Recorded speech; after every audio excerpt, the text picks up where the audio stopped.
Across the country, there's been a baby bust, but an egg freezing boom. For a while, we thought it would be the opposite with people quarantined, Vicki. News Channel 5's Alexandra Cohen talked to a musician who froze her eggs during the pandemic so she can have kids in the future.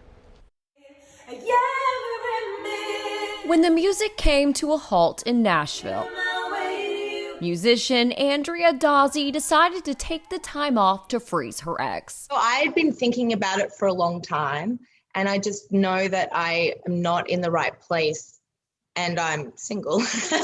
She was a little anxious because if she got COVID-19, she would have to start over. I ended up just, locking myself in my apartment for 2 weeks. During the pandemic, egg banks were filling up. There was a surge of women freezing their eggs across the country, according to Dr. Christopher Montville with the Tennessee Fertility Institute. We have larger companies, especially on the West Coast, Silicon Valley. A lot of companies are now offering fertility coverage with their insurance benefits. He says only 30 to 35% of his local patients have a plan that covers egg freezing or IVF. And it's a huge cost.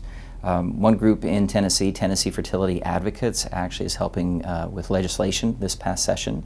That's since been put on hold, but it's going to be revisited next year. If it had been covered, he believes Tennesseans would have followed the national trend. As for Andrea, she's excited to have a family in the future. We're not like we used to be, where we'd be like early 20s and be like, I just want to have a family. We want to have a career, and a lot of, maybe because it's being talked about, are realizing that they can freeze their eggs. Reporting in Nashville, Alexandra Cohen, News Channel 5.